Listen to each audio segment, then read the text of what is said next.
Hmm. Woohoo!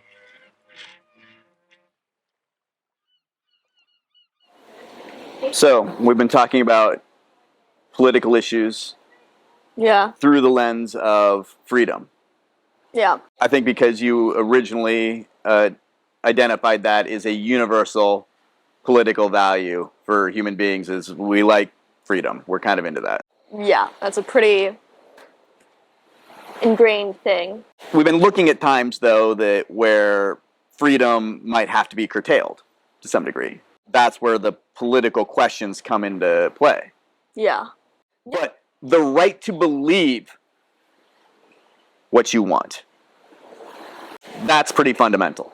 The right to believe is, like, your beliefs are something that affect your actions, that affect your worldview, but they're also largely something that manifest in your own head, and unless you, like, speak out those beliefs to other people, it's like trying to control your beliefs is like trying to control someone's thoughts. But then there are places in the world, obviously, that do try to control people's beliefs. Of course. One might say everywhere in the world that there's a competition for your beliefs. Well, yeah, but, like, in some places, it's, like... It's institutionalized in the government. Yeah. You bring up 2 points about beliefs and why they're so sacred on some level. One is, you said they're personal. Yeah. Right? No one in the world has the same beliefs you do. Like, I don't care how, indoctrinated you are or whatever else, like... No one has exactly the same. No, exactly. There are a lot of beliefs that are shared among people, but there are, like, so many beliefs in your own head, ranging from, like, how the world actually works to whether chocolate is better than vanilla. The fact that they're personal and unique means that, by definition, you can't legislate them to be uniform. That's not how we are. Yeah.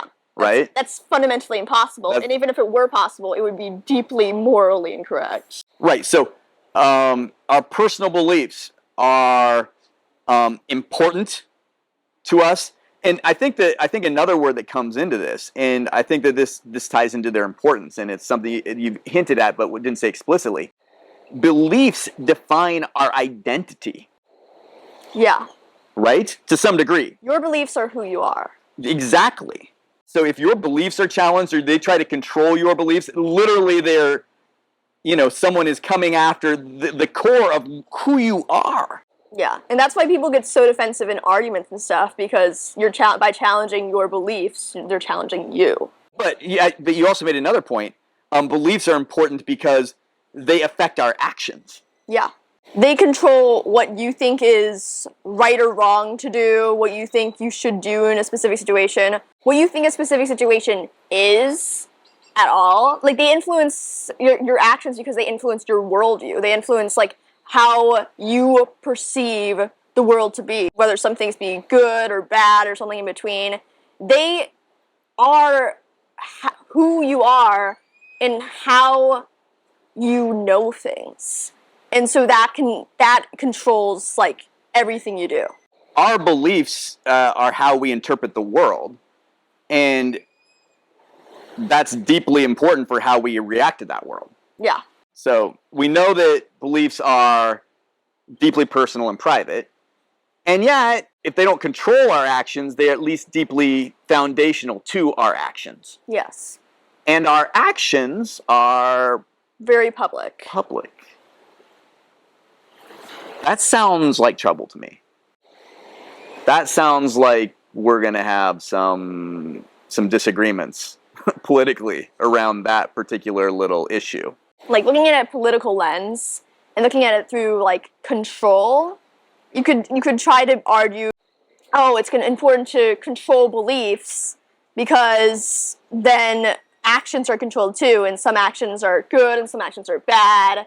Our beliefs are deeply personal and all unique to each of us. And they are the basis of our identity, so they can't be more personal to us. No. And yet, those beliefs have effects on our public actions. And that's, a conflict between the right the right to believe what you want and your lack of a right to do what you want. So I guess the question is this, though, right? I mean, this is where the rubber meets the road. If beliefs are of public concern, should there be laws to address them? So censorship.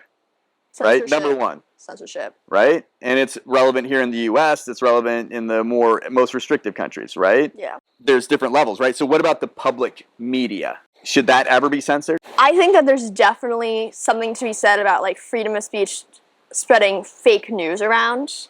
And like obviously people want to be able to trust their news sources and make sure that they're reliable.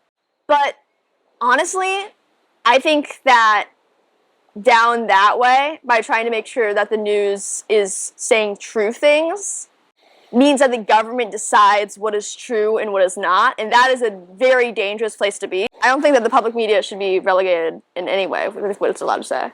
Regulated in any way? No. Like when you start trying to control what like people get their news from, and you start trying to control the truth that they are saying, then the government is controlling the truth that people hear at that point. And so even if there could be lies that come from the news when they're allowed to say anything they want, it could be a lot more dangerous when those lies are all the same all around and coming from the government. Well, so what about social media, right? Or just, people themselves? I guess, that would even be more protected for you, I guess. Like, people should be allowed to say whatever they want. Like, even beyond the news source, I think it is infinitely more dangerous to try to regulate what people say in, like, just casual conversation. Certainly if you don't think that the public voice should be regulated, when it gets down to the personal level, that's even more protected. Yeah. Right? I mean, obviously the government has some say over public issues. That's by definition the government, right? But on your personal, what you have to say and ultimately believe, that's not their business. Yeah, honestly, the government shouldn't even know about, like, those private conversations. Like, for better or for worse. I think I'm getting the sense from you that you are a proponent of free speech. Yeah, I think it's just logical to be very wary about what the government is going to do once it has control over your free speech. Right, because controlling speech controls beliefs, and beliefs control actions, and you go. Beliefs control everything. There you go. That's why people try to control them so much. Right. To try to control beliefs directly, then, is even worse on some level. I mean, the government automatically is controlling their beliefs just by controlling the education system. Education. That's the way the government controls your beliefs. You think the government controls their citizens' beliefs through education? Well, I mean, it's just kind of a fact of the education system. When people go into the education system, their minds are so incredibly malleable. Like, kids believe literally anything you tell them. For sure, yeah. Like, it's like kids as young as that, their beliefs are your beliefs. So the school... You don't have any grounds to question it, right? They're the authority figures. You don't even know what lies are at that point. No, you wouldn't even... You don't even know what it would mean to question something like that. So at that point, when you're so young, you go into the education system, which is completely controlled by the government because they have like the lesson plans. Like, you can go into a private school, but private schools still need to abide by the government's rules for like what exactly you're learning. So you're saying that the government, which you feel like has absolutely no right to control the media in any way, literally says explicitly not only what can't be said, but you literally have to say this. Yeah. Now that you're saying that in juxtaposition to your, freedom of speech with the media. Well, I never said that was a good thing. No, but I mean, are you like, holy smokes, man, like... Yeah, that's a little bit of a wow thing. Let's back it up a step, right? So we have the conflict in America right now, I think that we identified early on, is a conflict of belief. I think what we're beginning to understand Americans seem to share fundamental values, quite honestly, like freedom. Yeah. Right? I think we've been able to go both sides of issues using that as the value of merit, right? So everyone values that. We've already talked about that, right? But in terms of our belief systems, there is almost a 50-50 if we really take the voting scales, right? Divide on beliefs in America. Fundamental beliefs. Yeah. Like the nature of the universe kind of beliefs, right? Yeah, and that's confusing. And so that there's a 50-50 divide, and our government, for the entirety of every child's education, says this is the only story that gets to be told. Interesting. Yeah. And let me ask you this: do you think that story is biased at all? For sure. And you know, across the spectrum, right, of belief systems, where is it biased? Explain the bias. They teach science. They teach science, right? Science is a class, right? They don't teach religion. That's actually illegal, considering their whole... It's the separation between church and state. Yeah. Kind of interesting, right? Yeah. That there's like this 50-50 kind of, whatever, a large divide in terms of fundamental beliefs. So what's going on But there? the government is like, like 100% this belief. Yeah. Can you justify this? Is this good? Is this bad? I mean, you were definitely on the freedom of speech side for the media, both public and private, social media. Education, though, are we doing this? We're doing it the opposite way. Even in America, right? It's completely controlled. Is that a good thing? Is that justifiable?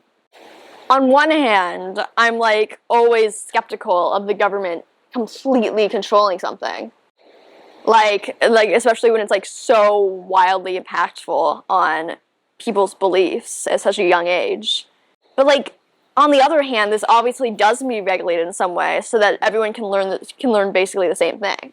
Is it really that you want everyone to learn the same thing, or that you want everyone to learn the truth? Well, yeah, like the truth would be the same thing in that case. Well, yeah, but like you could just want uniformity, right? If you say the same thing, you could just be like, it could be about a lie. It could be you. Like, I don't want everyone to believe that dinosaurs are real. No, I know, but totalitarian states, right, could want all sorts of beliefs, in uniformity, but they wouldn't necessarily be for the sake of getting down to the truth of the matter. They would be for control. Yeah. Right? So that's why I make that distinction. So I guess then, and I don't know that I've heard this said very often, but the United States government has decided that science, and I don't want to say atheism because it doesn't directly address that. No. But on some level, that this universe is fully explainable from its various earliest origins through the very present, some 12 point whatever billion years, is true. Yeah. The government has decided that for everyone, that's true. So science wins. Does that strike you as fair, as odd, as important, as really good? I think that the separation of church and state is a really good thing. Well, so let's talk about that, right? Because that's certainly the justification. Talk to me about your understanding of the separation between church and state. It's essentially just like a separation. It means that the state isn't allowed to teach about religion, like a specific religion, like it's fact. It means it's not allowed to like make laws based on religion. It means that the state can't influence the church and the church can't influence the state. Well, I think that last thing kind of sums it up, right? Yeah. That neither one is allowed to participate in the other's domain. Yes. And I think that's a way to protect our freedom of belief. Yeah, definitely. Right, that's what it's designed for. It's designed so that people are free to believe in different religions or not believe at all. So the government would justify teaching only one side, or teaching science exclusively, because everything else is the domain of religion, and that's not something that we get involved with. Yeah. Is that a justifiable use of the separation of church and state, or is that kind of like are they gaming the system a little bit to get to teach one side? I think that's pretty justifiable. Like, science is something that is proven, like, it's fundamentally proven through, like, facts and statistics and, like, experiments done over and over again. It's like the amount of knowledge built up over time and time and time by lots of people doing different things to test it out. And so, while religion is very, like, by definition, it's not something that's proven. It's like a belief that someone holds. And that's why there's so much conflict over people that aren't religious and the different religions in the world. And so teaching science as sort of the one thing that is proven and letting other beliefs be up to the people themselves, I think, is very fundamental to the separation of church and state.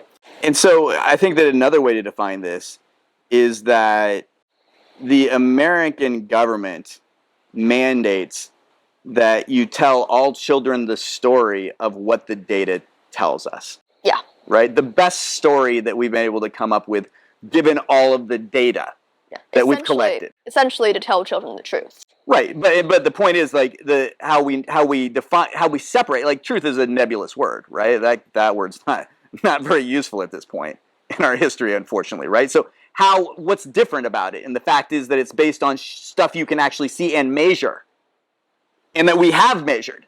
Yeah. And we've gotten the data back, and we've looked at all the numbers, and we've been like, well, like, you look at the numbers, you can figure something out, whether it's a business or whatever else, right? That's how you figure stuff out. Yeah. And we've done the work, and we've created the story, and no one's been able to poke any holes in it at this point. I mean, we're all kind of on the edges. We're still figuring if there's still stuff happening, but fundamentally, that story's not looking like it's going to be changing. Yeah, and if someone pokes holes in it and manages to back up what they're saying as truth, then that will become the new truth. Science is totalitarian in its domain. It speaks for all of this universe. Yeah. From the beginning of time to the present, and from the edges of what's observable. It's definitive in its statements. And it's mandated by our government. And you think that's a good thing? Yeah. Yeah. I mean, I think so. I'm glad you took a pause, right? But interesting, given your radical views on freedom of speech. Yeah. In terms of the education system, it's unavoidable that it's going to influence people's beliefs. Like, that's literally the goal of education. It's so that children believe the right and true things. And so the government has to control that because there's not really any alternative.